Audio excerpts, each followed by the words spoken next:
Greetings everybody! So in front of me here I have 4 packets of durian, and each one of these packets has a different number on it. It's got a letter, the letter D, and a number. What's that about?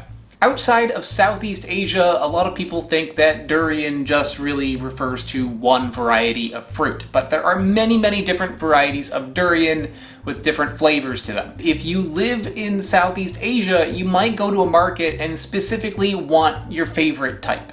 Kind of like how people are with apples in the US. You might want a Fuji apple instead of a Macintosh or something. Well, in Southeast Asia, it goes another step. Okay, there's so many varieties and so many different names. Some people will ask for it not by its common name, but by its number. And if you go to a market, you might see a big stack of durian with a little sign that says like D101 instead of like a more common word. So where do these numbers come from? Well, this is actually coming from a system that is used in Malaysia.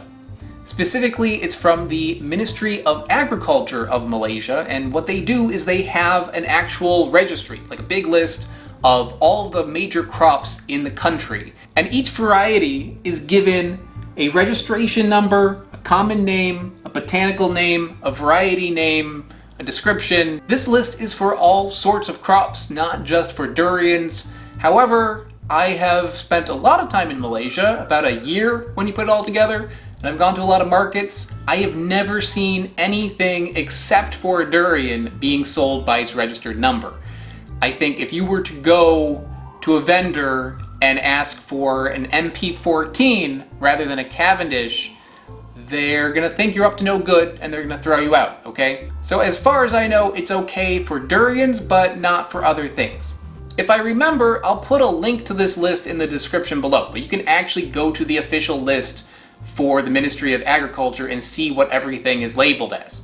That's a fun way to spend an evening, guys.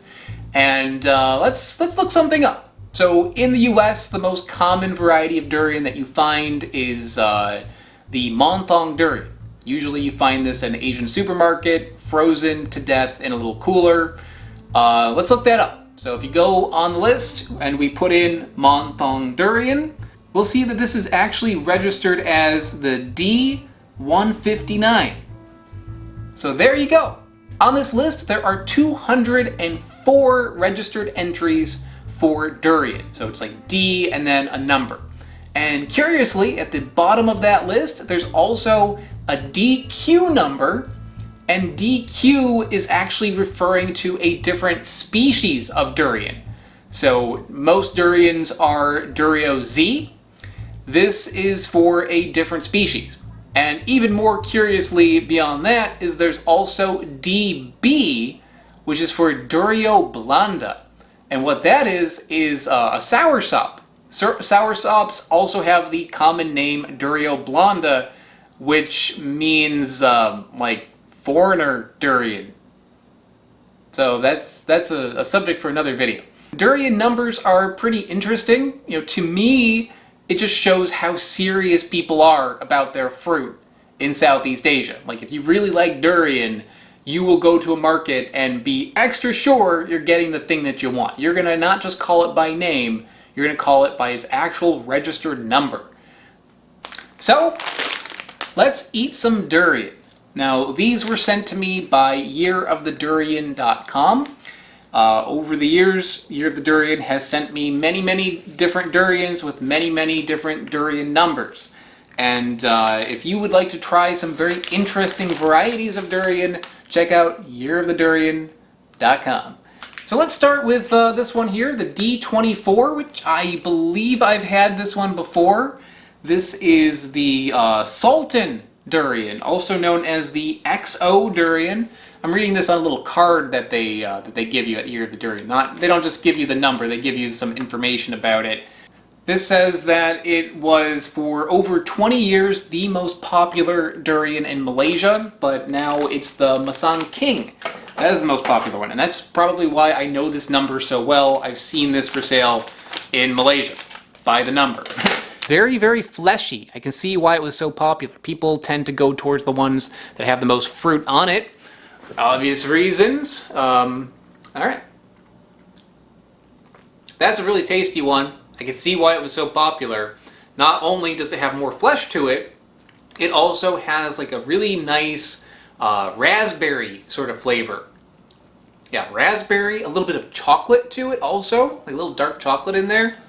And also the typical like nice egg custard sort of flavor that a durian would give you. The sweetness on that is pretty high. I'd give that an 8 out of 10. And the tartness is quite high. I would say it's like a 4 out of 10. Next I have this one here, which is the D78. And this is actually a hybrid between the D24, so the last one I just had, and the D10. And Lindsay over at Year of the Durian says that this is a good beginner's durian, and it's got like a sugar cookie kind of flavor. Sugar cookie is a good description for this. It's not very funky, but it is very milky. This one has a strong egg flavor to it. So sweetness is maybe a 7. The tartness is like a 2. If you want a durian that is fairly mild but has like a sweet, eggy sort of flavor to it, this is a good one to go with. It reminds me of like an egg tart. Next we have the D144, which is a hybrid between the D24 and the D2. The most notable thing about this one is that texture. It's much thicker and more dense than the other two. It does remind me of the first one, the D24, but it's milder. It's milder in flavor.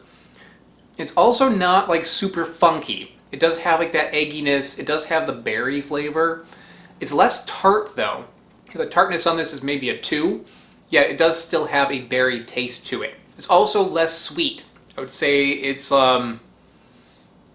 maybe like a 5 out of 10 on sweetness. This one's very substantial. Like I feel like if I ate just a couple pieces of this, I'd be full for the rest of the day.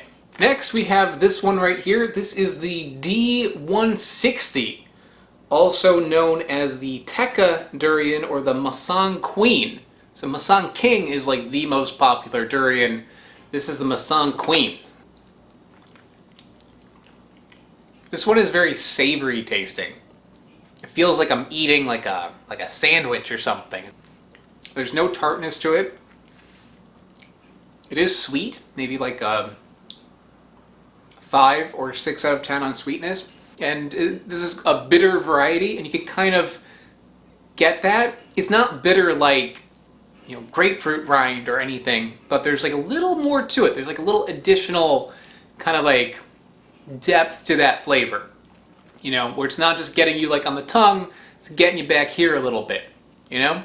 Now every time I've been sent a big box full of durians from Year of the Durian, I've rated them, and I guess I'm gonna rate these, but honestly they're pretty even. They're all good in their own unique way. So I wouldn't say any of them is better than the other. It would just depend on what kind of mood I'm in. Which also, you know, this is why people go to a market and they ask for a specific variety. There is so much variation in durians. Like sometimes you might want something that is more dense and filling. Other times you might want something that's a little bit more light and berry-ish. Or you want something that's a little bit easier to take. Like each one has a different experience to it. So knowing its name and knowing its number does make a lot of sense. For me, I'm going to say D78 is in 4th place. That's the one that was kind of eggy tasting and milky. Next, I would go with the 144. That is the one that is super dense, very tasty, a little too filling for me right now. I feel like I need to lay down because that is a lot of fruit in one durian. Next, I would go with the D160, and that is because this one just has so many different flavors to it. You're getting hit in the nasal passages. It's a good one. That's a good one. So I think that's going to be my 2nd place. And 1st place is going to go to the D24. It's been very popular in Malaysia, and that's for a reason. Really good flavor, nice and strong, nice and sweet. And I really dig that like berry tartness. Like that's one of the things I kind of look for in a durian, and that one definitely has that. So there you go. Thank you so much, everybody. I hope you enjoyed this episode. Thanks again to Year of the Durian. Anyone watching who wants to buy some durian, check out yearofthedurian.com, and I'll see you next time.